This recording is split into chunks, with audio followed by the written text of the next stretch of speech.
In conclusion, what I'm saying is start with the Slav defense like this, and after white plays the top played move by far, knight f3, you do not go into the main line, but you first of all take on c4 as if you are playing the delayed Queen's Gambit accepted. And then two things to only remember: if white plays pawn to e4, you transpose the game into the Alekhine system, but if white plays pawn to e3 or pawn to a4, you play the bishop e6 line where you put your light squared bishop on d5. If they play knight c3, you play bishop g4. So those are the only things to remember. Done. Hey guys, welcome back. Today I have an exciting study for you guys. So we continue looking at other ways to destroy the queen's pawn game. Just like I say, to be good at chess, you need to be acquainted with many openings. But to be great at chess, you need to have at least one favorite system which you know well. And this is what I'm trying to deliver to you guys, giving you a systematic approach to deal with the queen's pawn game, and it's up to you to choose your favorite opening response. So yesterday I recommended starting with the queen's gambit accepted after pawn to c4. So you take, and at this point your opponent thinks you just want to play the normal queen's gambit accepted, but the real thing is you're just waiting for them to play pawn to e4 for you to sing hallelujah. So the moment you see this move, pawn to e4, that's when you now start thinking of the Alekhine's defense, beginning with the move knight f6. So you don't want to play pawn to e5 like what everybody does, or pawn to c5. The move you want to play is knight f6, also played in the master's database. With knight f6, you are inviting white to play e5. That's the whole idea, so that you can relocate your knight to the queen side like this, and then continue playing your Alekhine's defense lines. But I forgot to mention this, by the way. After bishop takes c4, the reason why we don't play knight b6 just yet is that maybe white may go bishop d3, and we may have difficulties developing our last squad bishop like this. You can see with your own eyeballs. Besides, you can't even take on d4, by the way, because of check. You're going to lose your queen. So that's why before playing knight b6 after bishop takes c4, you first of all develop your light squad bishop, and then once the dust settles, you go e6 followed by knight b6, the Alekhine style. So you're ready to go knight c6 next and continue developing the way you want. But not all days are Mondays. It's not everyone who's going to play pawn to e4 after you accept the queen's gambit. So sometimes white may play pawn to e3, which means you're not going to have your Alekhine's defense structure, and that's why your plan has to change. So in this case, if white doesn't play pawn to e4, back on move 3, what I recommend is just to go pawn to e5. And I'm not going to repeat this study because I already covered something like this in the video that has popped up in the card above, where you just play pawn to e5. This is also very much playable, but in the near future, I'm going to recommend something else that you can do also. So against pawn to e3, just go pawn to e5. Once again, after accepting the queen's gambit, if white plays knight c3, there are so many ways to kill a rat, one of which is a6 in this position, trying to hold on to your c4 pawn, or just go knight f6. Forget about that pawn, it's a dead pawn. We're just using it as a shield, stopping white from playing queen b3. So if they go pawn to e4 in this position, once again, you can consider playing pawn to e5, because if pawn takes, you're going to take the queen and then oversimplify the game. So in short, that Alekhine's defense mechanism that I showed you in my yesterday's video should only be considered if and only if white plays pawn to e4 on move number 3 after you accept the queen's gambit. This also applies in the knight f3 line. I mean, after you accept the queen's gambit like this, if white doesn't play e4 and instead choose to go knight f3. Wait a second, this time you can't play pawn to e4, right? In an effort to, make white lose his right to castle. The move I recommend here is just to play bishop f5, knight f6, e6, bishop e7, just normal chess. For example, bishop f5, controlling the e4 square and also stopping white from playing queen c2. See how safe it is to develop our light squared bishop in this line, because white doesn't have queen b3 to target our weak b7 pawn. So they're going to play something like e3, targeting the c4 pawn, and then we go pawn to e6. Simple chess, bishop takes, you go knight f6. If queen b3 is played, just go pawn to b6, that's all. If castle short is played, the top played move, you go bishop d6.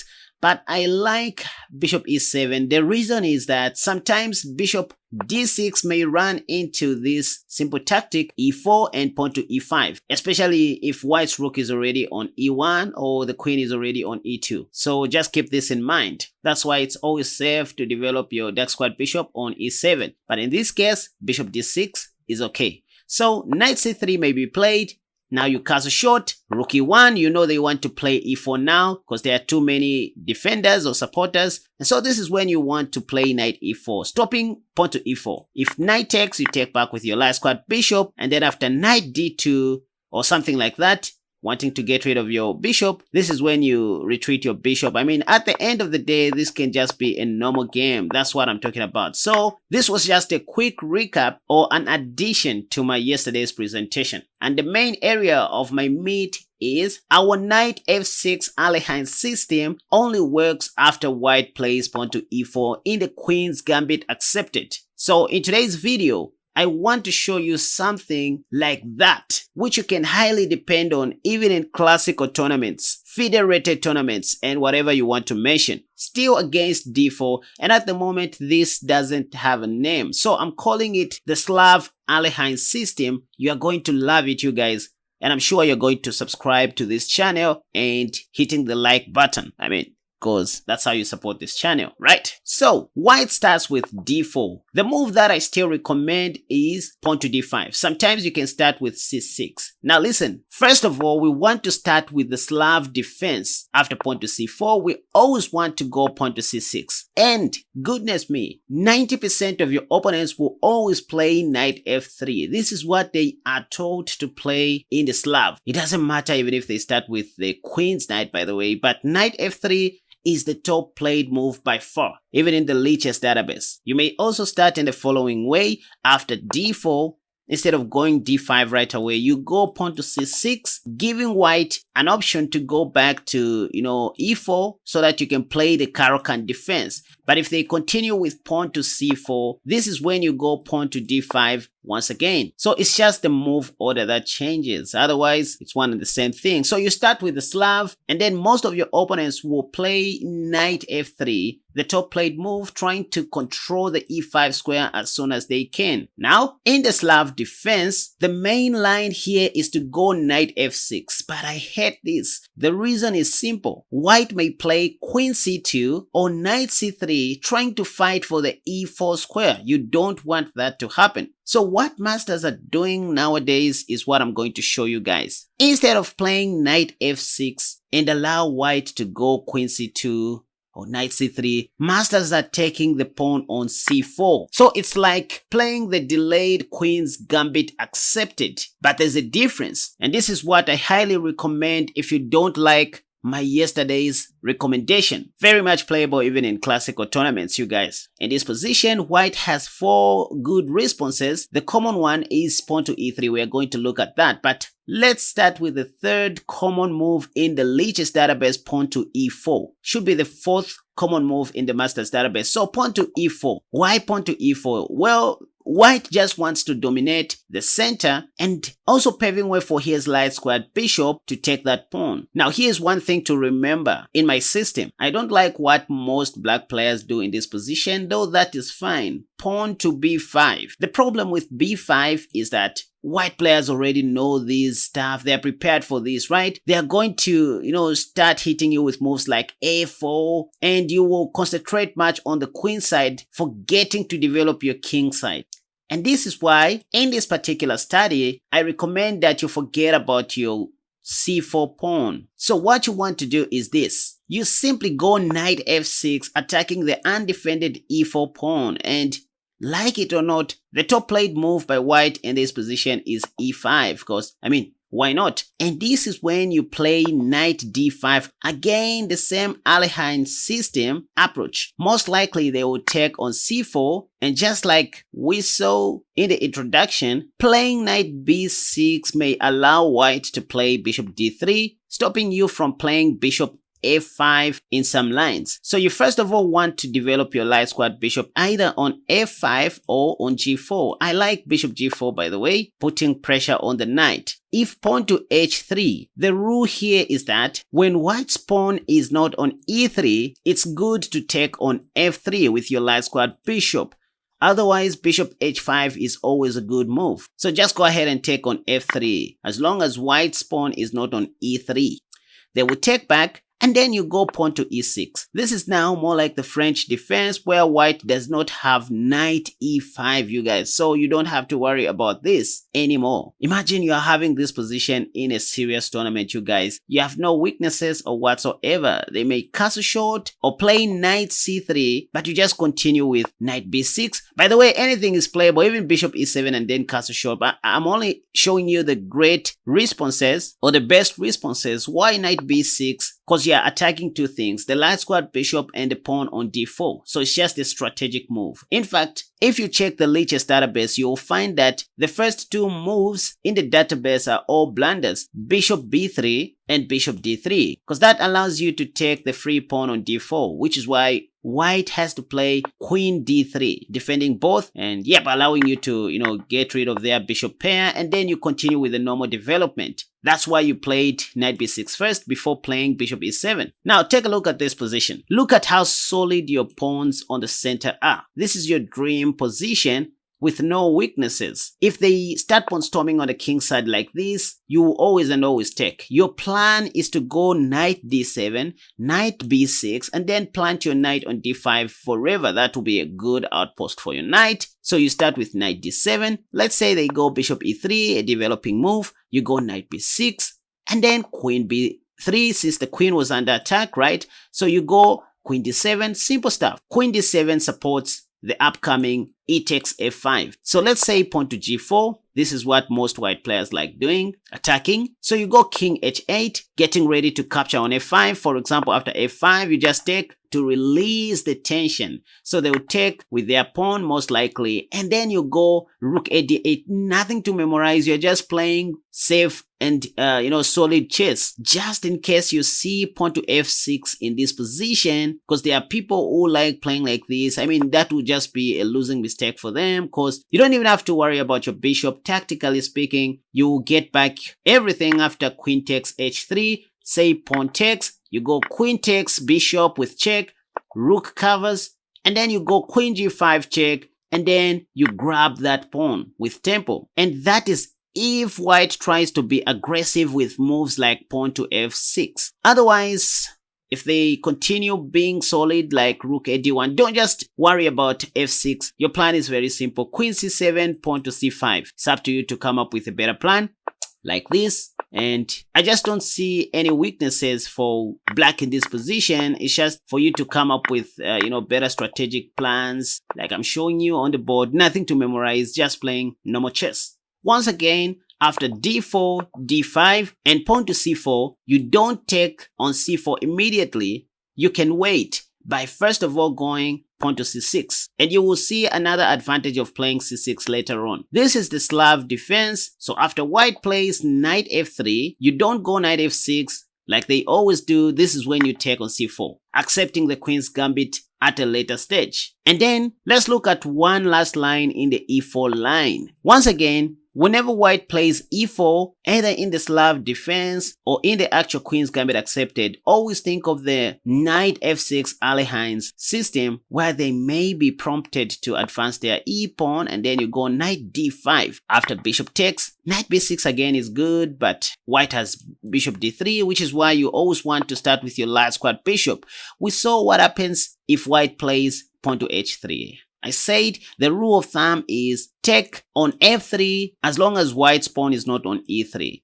But what if white castles short first? This is another possibility, so we can't ignore it. Well, you just continue playing your normal Alekhine's defense. e6, logical moves, knight c3, bishop e7, nothing to memorize, knight takes, pawn takes, bishop b5 check, knight c6 covering the check, all logical moves. Queen a4, putting more pressure on your pinned knight, a very common move. Well, you simply go queen b6. Yep, that's how you defend your c6 knight. If bishop e3, you just take on f3. Yep, damaging their pawn structure on the king side, and then play a6 later on. Sooner or later, they are going to release the tension, and then you can even start with f6 if you want, knowing that there is no knight e5. If pawn takes, you take back with your rook.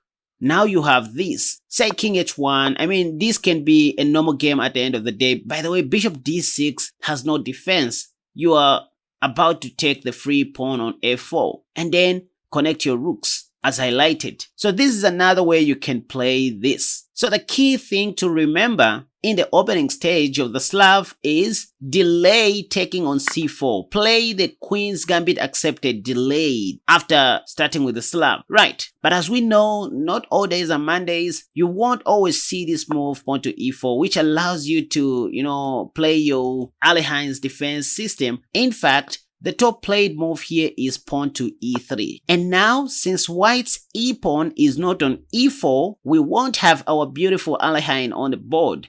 So we must rely on other plans. That's just how chess works. Unfortunately, there is no just one perfect system. You have to compromise.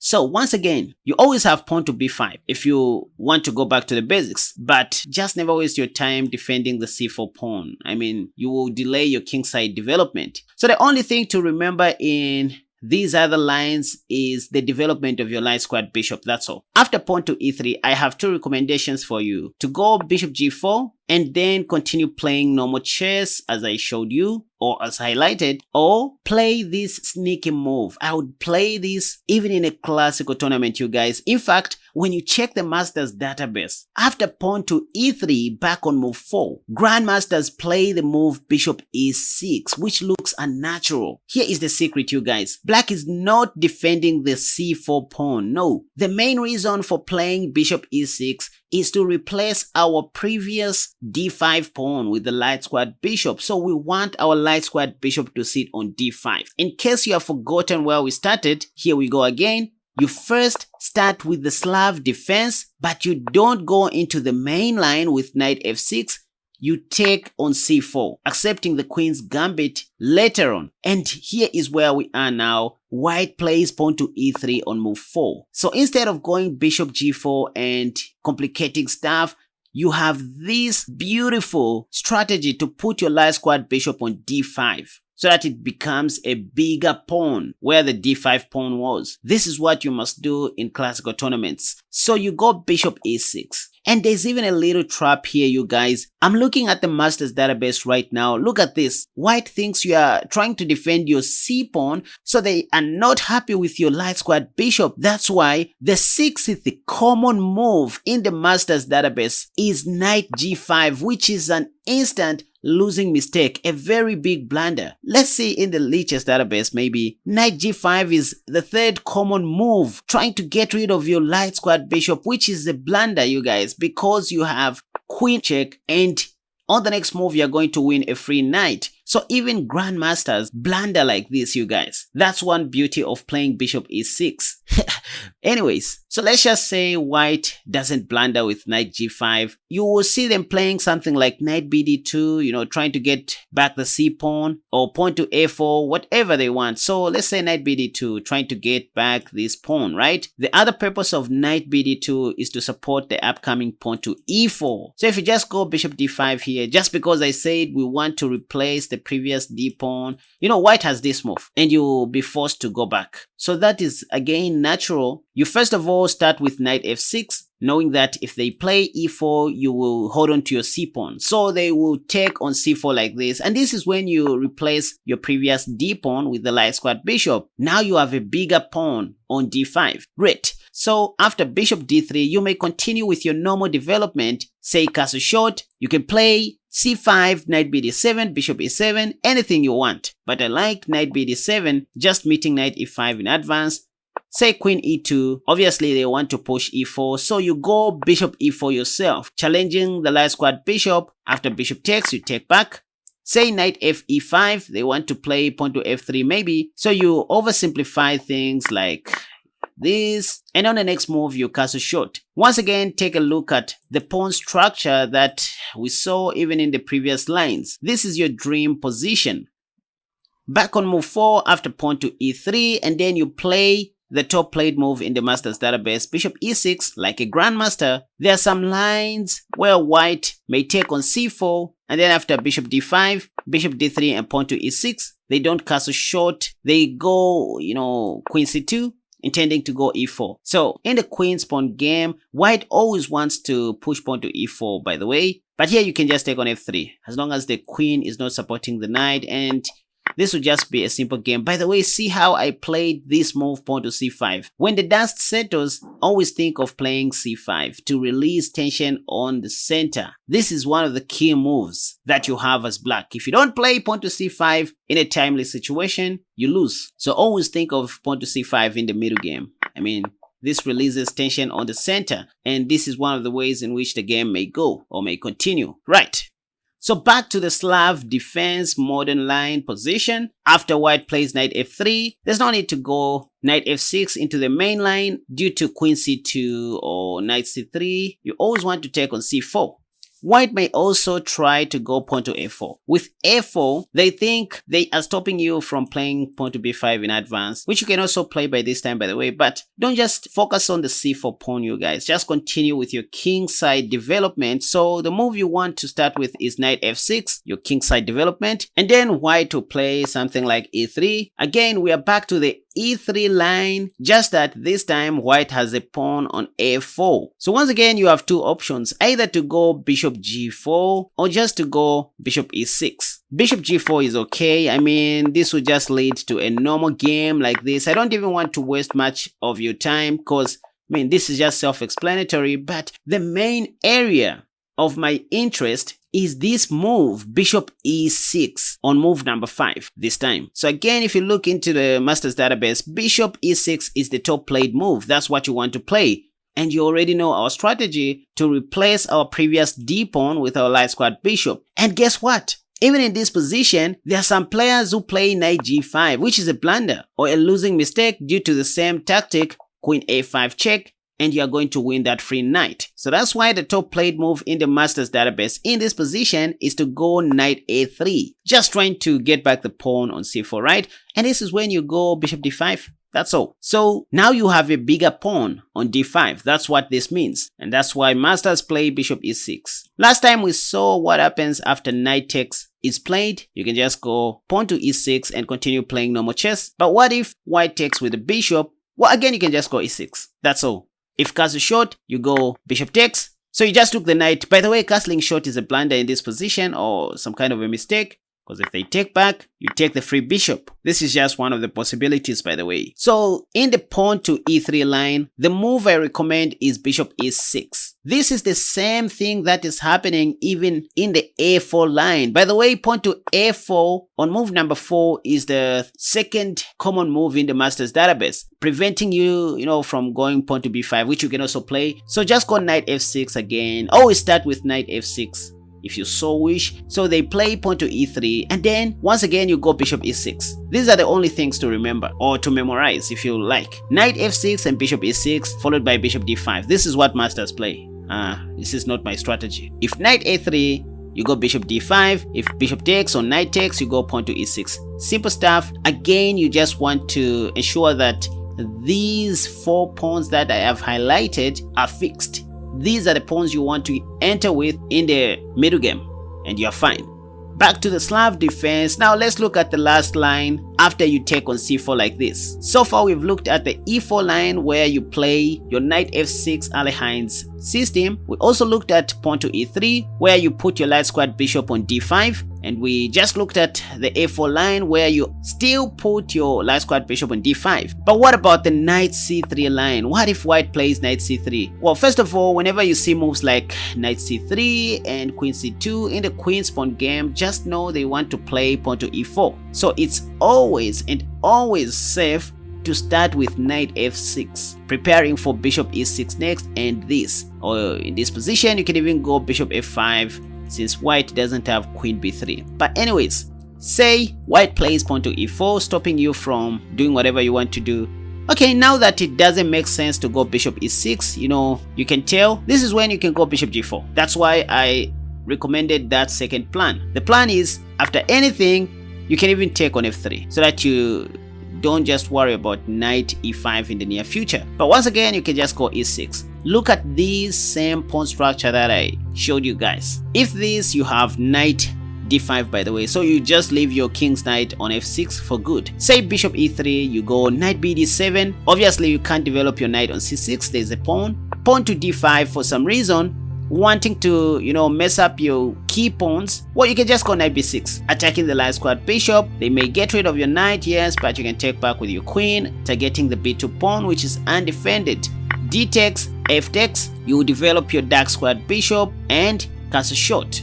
In conclusion, what I'm saying is start with the Slav defense like this, and after white plays the top played move by far, knight f3, you do not go into the main line, but you first of all take on c4 as if you are playing the delayed queen's gambit accepted. And then two things to only remember: if white plays pawn to e4, you transpose the game into the Alekhine system, but if white plays pawn to e3 or pawn to a4, you play the bishop e6 line where you put your light squared bishop on d5. If they play knight c3, you play bishop g4. So those are the only things to remember. Done. Now, time for you to go and check out my new E5 defense course, which I have also linked in the comment section down below. And I'm glad to say, so far it has received a lot of attention and people are getting it like crazy. So it's an opening response that you try against white's E4 opening. You're going to learn how to play against the Scotch, the Ruy Lopez, the Bishop's opening, 3 Knights opening, the 4 Knights game, the Vienna game, even the Italian game. So it's the complete E5 defense course that I just launched with my team. You better go and check it out. Thank you so much for watching this video. Until next time, have a wonderful day. Bye bye.